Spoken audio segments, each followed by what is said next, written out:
If you are a hyperactive ADHD mum, you don't need any accountability. You already have a slave driver, and it's you. So, what we need is to strip it back, make it more simple, and remove the guilt and the perfectionism and get back to what's important. First up, my personal values clarification exercise. This will stop you doing the same thing over and over and wondering why you didn't get a different result. It is quick, it is simple, it is ready to implement straight away. The next part is the essential de-stress planner for hyperactive mums. You can pick these up, put these down, start anytime.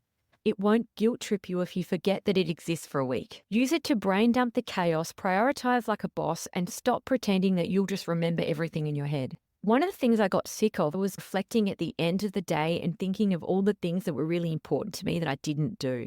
These resources are 100% fluff-free and made for the ADHD mum life. They're cheaper than therapy and far more satisfying than yelling at your microwave for ruining your fourth attempt at reheating coffee. This isn't about perfection. You need something that works with your life, not against you. Grab your copy now at adhdmums.com.au, and all of the links will be in the show notes. Hello and welcome to ADHD Mums. Today we have the follow-up to the episode, which was the gendered load of routine and responsibility, why the imbalance exists and why we don't say anything. This is part 3 of the part 3 mini-series around mental load.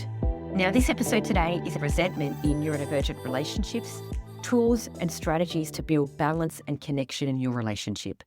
There can be issues around the mental load, who is doing what, and basically in a partnership, both of you can feel completely burnt out and spent. If you are parenting neurodivergent children, you probably both are exhausted. And it's so easy to look at the other person and go, you're not doing enough. If you had have done this differently, that wouldn't have happened. But often both of you are running on empty. Now, if you're somebody that would love to share this episode with a partner, absolutely go for it. I'm going to record this in a way that I'm hoping it will be a way of educating and building understanding for partners, and a way of bridging that gap if the neurodivergent mum is struggling to communicate some of these concepts. If you're a partner listening, thank you for being here. This is always for the ADHD mum, but I want to make this something that you can share if needed. This is not going to be about blame. This is not going to be pointing fingers. This is going to be about understanding the unique challenges that the ADHD mum faces, and this is going to be about finding a way forward for you as a team. This episode is primarily going to talk about the heterosexual relationship between a male and a female, but of course it could be used interchangeably throughout any gender. I absolutely acknowledge that there is lots of different ways to have relationships. I'm using those terms just for ease of talking. Now, there are so many studies around divorce, and you see the articles or the blog stuff sometimes from family lawyers who talk about what are the indicators of people that get divorced, and resentment is usually high up there in terms of this is one of the indicators in relationships. Resentment is a little bit like cancer in a relationship, I think. I think it can start small and it starts to build, and it's only a negative, I think. We definitely want to jump in before resentment builds. If it has already built, there is a pathway out, right? And resentment can happen quickly when both parties are exhausted. Parenting neurodivergent children is tough. The divorce rate on parents of neurodivergent children or parents of children with additional needs, we know is higher.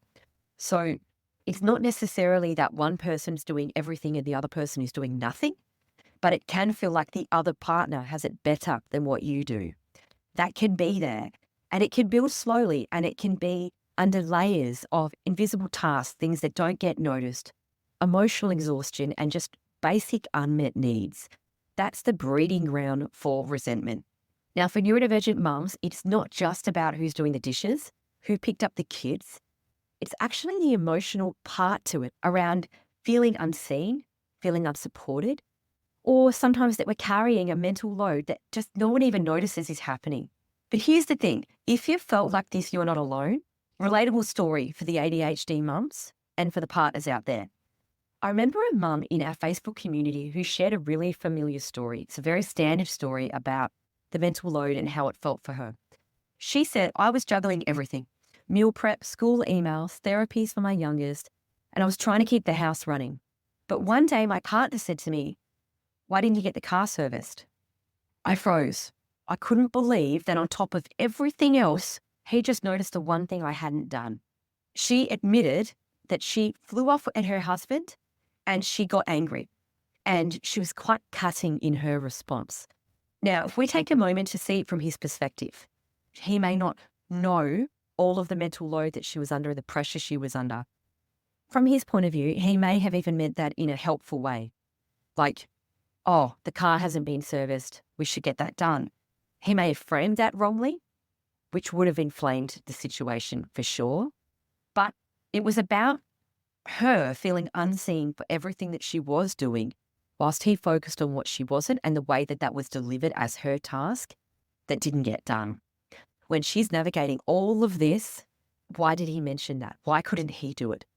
He could have felt from his point of view that was being collaborative. He was reminding her. He didn't mean for it to be her job. And he may be like, wow, well, I'm actually going through a lot too. I've got a lot on myself. And now you're yelling at me about a comment I made about get the car serviced. And he may think, oh my God, I can't say anything. I'm walking on eggshells. She's angry with me no matter what. Can't win. And this dialogue and resentment and the lack of communication can stem from a situation like this or multiple, where both parties don't understand the frustrations from either side. It's a story that many of us can relate to because the resentment isn't just about what someone does or doesn't do. From the ADHD mum, it can feel like they are invisible. It is all of the unseen and the unappreciated. Unfortunately, children aren't particularly appreciative. The ADHD mum might get the only appreciation that she gets is from her partner. And when he doesn't see what she's doing, it can cut deep. So it can be a lot on the partner because he may make an innocent comment, not know what she's going through because it's not communicated, and then get what he feels is an emotional, angry response back to him for something he thinks is quite small.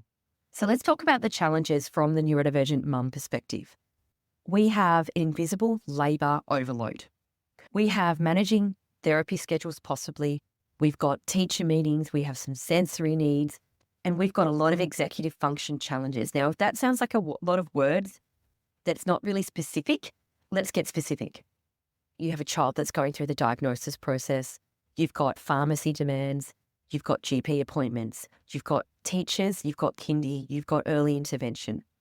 You might have NDIS appointments. One of your children particularly has got some sensory needs around food. They have to have this particular food or they won't eat. You may have a lot of school newsletter stuff. You might have sports, what's for dinner, rent, mortgage repayments, electricity, water, tax, multiple bank accounts. You may have loans, financial pressures, stress, budgeting, credit cards to pay off. Those are just the things to begin with. And if you are juggling all of those things, that can be a lot. And remember, if you have an ADHD mum in those types of jobs, they can feel really hard, unrewarding, and difficult to do. Then you've got to step from that. If you have the neurodivergent mum that's doing that, you can also have the exhaustion from trying to do it all, but then also masking their own ADHD or autistic traits. They may be trying to look like they've got it all together at the paediatricians or to the school, trying to do the family meals, trying to do the family get-togethers, and there can be this feeling of like a duck on the top of the water with all of the little legs going underneath, feeling like I just am exhausted. There's been periods of my life where I've been like every single moment of every single day is filled with not one thing a minute, 17,000 things a minute. I can't finish a thought. I haven't been to the toilet by myself for weeks. It is like overwhelming layer on layer on layer of stress. That can be the reality of a lot of ADHD mums, particularly if they're hyperactive and they have a lot of cognitive hyperactivity. What that means is there's a lot of thoughts that go, go, go, go, go. Now, those thoughts aren't necessarily positive. They can be like a slave driver in the background. You didn't pay this, you didn't do this, you didn't do this. Go, go, go, go, go. It can be this huge nervous system overload. On top of that, you've got guilt and shame. There's this expectation to be the perfect mum, but also they're going to struggle to be the perfect mum because they have neurodivergent children possibly, and they have a neurodivergent neurotype. So what are the chances of them coming across like the perfect mum? Probably fairly slim, because there's so many more steps to having them look all together, let alone be all together. And their children may be developmentally delayed, which means they have to scaffold them longer. So if you have kids that are still not putting their dishes in the dishwasher or getting their own drinks, and that's developmentally inappropriate, you're like, why can you not do this yet? Other people's kids can. You're also going to be doing a lot more for your children if they're neurodiverse for a lot longer. You might have delayed toilet training. There can be a lot there.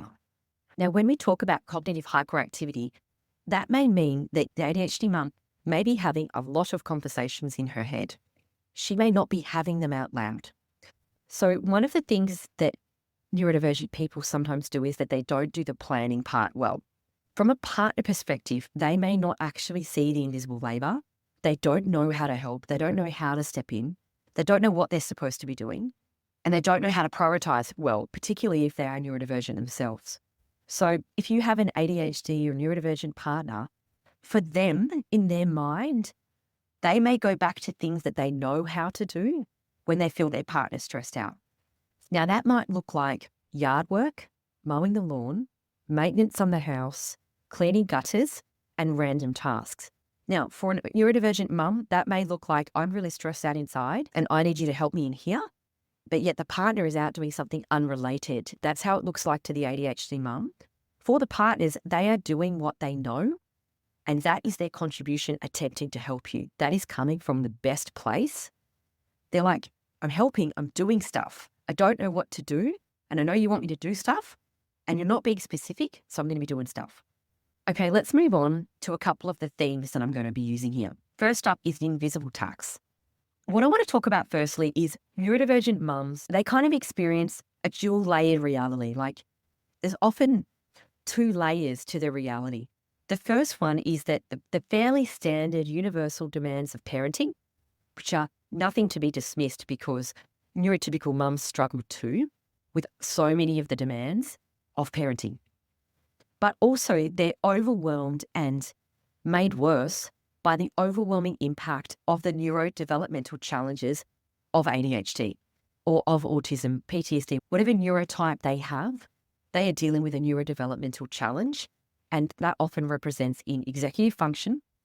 If you don't know what executive function is, and a lot of people don't know what it is, it's basically the skill set that you have that helps people plan, solve problems, and adapt to new situations. So we're talking about attention on a task, working memory to hold the information in your mind, plan out the steps, problem solve the issues, emotionally regulate throughout that, control your impulses, and then to actually go through with the task. People with ADHD are going to struggle with executing tasks, particularly if they're not interesting. So what we're really talking about here is like cleaning a bathroom. An ADHD mum or person can really struggle with that because there's so many steps. All of them aren't interesting. You don't really want to do it. And then you actually have to break it down and figure out where to start, what to prioritize, when to do it. The executive functioning can be an issue. Sensory processing. So you might have ADHD mums or partners with a sensory profile.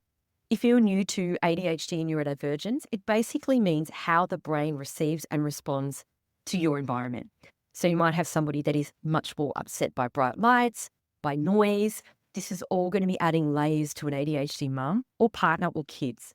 Then there's the emotional regulation part, where we know that emotional regulation within people with ADHD and kids is going to be challenging. It can be challenging for them to control anxious thoughts, stress, to navigate complex conversations, to not get really upset. Some people go to anger really quickly. Some people cry. Like it can look really different. So there's really that two places to it. There's the just general demands, but then you've got on the other hand, the impact of these neurodevelopmental challenges that are going to make the demands of parenting harder. And the invisible tax part is basically that a lot of this mental load that is traditionally in the demands of parenting and motherhood is often placed on the mother's shoulders. But because it takes her longer to do the things, it's harder for her to do the things. She's going to struggle with doing these tasks. Getting motivated, they're going to feel really hard, they're going to take longer, they're not rewarding. often a lot of these tasks don't get rewarded. They just get called out when something's wrong. So the child will go, you didn't pack my lunch today. The school will ring, your child doesn't have a hat again. And it's just like the calling out of the things that didn't work rather than all of the other things that they did do, which can be really difficult to navigate. So when we talk about the mental load, an ADHD mum can feel particularly ripped off when they have all of those challenges around the universal demands of parenting, but they have a neurodevelopmental condition that's going to make it really challenging to do those things on top of work and everything else. This is no one's fault. This episode is not for partnerships where there is a control element or a get back to the kitchen vibe. This is for two people that are struggling to understand each other. And in that situation, it's nobody's fault necessarily, but it's that society's view that this is the way that things are, the way that we were brought up, the way that sometimes male partners have been brought up in a traditional setting. But for a neurodivergent male partner, they may have moved from home to relationship and they may not have ever learned these skills. Now, that's not to excuse them, but I just want to sit in compassion for a moment that if this is the first time you're talking to your partner about this, there may be a skills gap.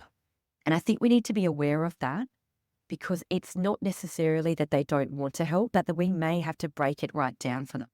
We've just talked about how there's the dual impact of neurodevelopmental challenges on women. We are also going to have neurodevelopmental challenges on men. But I think the question is really how can we share those tasks, working to our strengths, not to excuse anybody. But for neurodivergent mums, the burden and some of that rage, if I can call it mum rage, can be really amplified by this constant effort that is required to mask, compensate, and organise in a way to look like you have it together or to meet a neurotypical standard, which might be really hard for you if you are in a neurodivergent household. So the mental load is about remembering the school forms, planning the meals, yes. But if we take it a step deeper for neurodivergent mums, it can also be navigating the sensory overload. Volunteering at the disco when you're noise sensitive, you've forgotten your earplugs, you don't feel like you can use them and you're just overloaded. Or managing your own child's neurodivergence. Trying to really scaffold them. For example, you're going to a family lunch, you need to pack all the foods that you know they'll eat because you're concerned that they won't eat the foods that are there. All this planning takes a toll. Resentment can really start to arise when the ADHD mum, if she's taking on this load, is doing these things but without communicating it to their partner. They then fly off the handle, but their partner's like, I didn't even know you were like, what are you even talking about? The plan may not have even been communicated. Now, one thing that we can really do to make this clear and to really bring this up so the partners can see it is to make this obvious. When we talk about invisible load, great. What is a quick way, partners, that we can make something visible? If your wife or your partner is talking about invisible load, my mental load, you're like, I don't even know what she's talking about. Okay, great. Let's write this down. Now, ADHD mums, this is not about shoving and dump trucking onto your partner. We're not doing this in a passive-aggressive way. This episode is meant to be teamwork. So I would categorize the tasks into immediate, weekly, and back burner and show your contributions. If you are managing insurance but you only pay it once a year, you might put that in ad hoc. So look at what your weekly load is, plus your immediate, plus your back burner, plus your yearly or monthly, however you want to task it up, show it. Write down what it is that you are doing. Because when ADHD mums say things like, your life would explode if you knew what I was doing, a lot of partners I've noticed are quite practical people. They're like, well, give me a job. That's their response, give me a job. The mum doesn't even know what job they want done at that point because they're so overwhelmed. And let's have some conversations before that time. For example, in a space and time where you are not angry or enraged and not when you are in a passive-aggressive moment, when you are feeling connected, share with each other in a note system or Google Drive, however it is that you want to do, or an app, what it is that you are both doing. So you might start to take that invisible load and make it more visible. So when we're doing that, we're talking shared systems, task boards, calendars, You might have a quick family meeting. You might put it out on G Drive. You might have your weekly check-in to see how everybody's going. You might enjoy as well shared systems like task boards, digital calendars. You might track tasks in apps, or, you might find it easier to have that weekly meeting, write it on paper. What is it that's going to work for both of you? And this is not long family meetings that go for 2 hours. It might just be quick, short, sharp little chats. Make sure in those discussions you celebrate the wins. ADHD brains, we like to just focus on the next thing without celebrating the win. Celebrate the wins. ADHD mums, if you're trying to get your partner on board and he's actively trying to help you, make sure you say, well done. Let's not sit in that phase where we go, I shouldn't have to thank my partner. He should. Yeah, I get that. I agree with you. But it's not about thanking. It's about acknowledging. If you have somebody that's actively making changes, actively asking you what they can do to help, doing all of those things, it's just about managing a team. I like to run my family like a sporting team. I like to be the coach. My partner is the assistant coach, mainly because I have more of the load on the mental load. I see the full picture. He's more of my assistant in terms of he's there with me. He gets the strategy. I tell him what the go is, but his level of anticipation is always there. We don't need two head coaches. So acknowledging the assistant coach is important. Or if your partner wants to step up and be co-coaches with you and that works for you, for both of you to be across the big plan, great. Acknowledge your team members, including children. What did your kids do well? What did they help with? What did you do well? This is not about thanking people for jobs they should be doing. This is about acknowledging that everybody's doing their best. You might identify jobs that nobody wants to do that you could easily outsource. Like when you start to write it down, you can actually start to look at what it is that you are doing, what you can outsource, what you can budget for, what you can help each other with. It may be that the ADHD mum does not realize actually how much time that their partner is putting into this, this, and this. And possibly you can look at, I didn't know that was taking you so long. I actually am able to help in this way, or let's outsource this. Let's put some savings towards this. How can I help? So you might start to take that invisible load and make it more visible. So when we're doing that, we're talking shared systems, task boards, calendars. You might have a quick family meeting. You might put it out on G Drive. You might have your weekly check-in to see how everybody's going. You might enjoy as well shared systems like task boards, digital calendars. And when we talk about mental load, we want to have a look at if you are both going to the supermarket, you are both thinking about dinner, and then you're both deciding on the day, that means that you are both getting decision fatigue around deciding what to have for dinner every single day. Maybe you should just have a weekly family check-in and decide that then. So then there's no discussion. Everybody knows what's happening. And that mental load, if you decide to go, okay, you'll cook one night, I'll cook one night, or someone else will cook, however you do it, you don't have to then have the load if you're not the one cooking that night. So then you actually have a day off of the thinking of it. And often when women talk about the mental load, they talk about doing the whole job. So for partners, if it's your night to cook, that doesn't mean calling the wife at 6 o'clock and going, what should I cook? What she's talking about is she's talking about you looking in the fridge, figuring it out, making sure the stuff is there. Or maybe you just have that conversation on the Sunday night and you go, okay, well, in the online shop that you do or I do, let's get everything then. So you already know what's in the fridge. These family meetings and check-ins are not designed to be hours long. No one wants to spend their weekend like having a meeting. Like how painful does that sound? But I'm talking about setting 10 to 15 minutes aside a week just to talk about how the week is going to go. ADHD mums, if you don't communicate what the plan for the week is, you may find you don't get help. Give them specific things.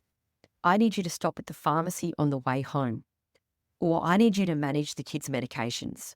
I need you to be in charge of pediatrician appointments. I need you to be in charge of football, of soccer, and I need you to manage the whole thing, and I don't want to be communicated to on the app. If your partner is taking over soccer for this year, for example, don't give your email and phone number to the soccer people as a backup. Let them do the task themselves. and be aware they may do it differently to you and in a different time frame. If you are giving your partner, for example, taking out the rubbish, sometimes partners really want to help, but they don't know how. And the ADHD mum is so overwhelmed, she doesn't even know where to begin. If you feel like that is like not even in the realms of possibility, maybe you've tried to have the conversations before, it hasn't worked, or you're so overwhelmed, like that conversation is not achievable for you right now, that's okay. What I would consider doing is using a therapist or a coach or somebody to facilitate the discussion to start with. So if you need to use a third party, that is not a failure. That's a real positive. I would recommend that absolutely if you can afford it. Now, if you feel like you can have those conversations and maybe you're writing out what each other are doing and you're trying to break it back up, I love the mental load cards. I can put in a link to that in my show notes. It's not sponsored. I just did it with my husband. I loved it. If you'd like to do the mental load cards, it's a great structure. It's not neurodivergent focused. It's neurotypical. So when you're breaking up the house tasks or you're looking at making some changes, whatever it is that you're doing, just consider the strengths in each partner. If you've got somebody that's awful at doing one like particular thing, or they hate doing one particular thing, probably best not to give them that job. So have a look at neurodivergence, have a look at sensory needs. For example, if someone hates shopping, don't give them shopping or do online. If you've got somebody that is really awful at doing a particular job, don't give them that part. So we're trying to set people up to win, and we're looking at outsourcing whatever we don't have capacity for.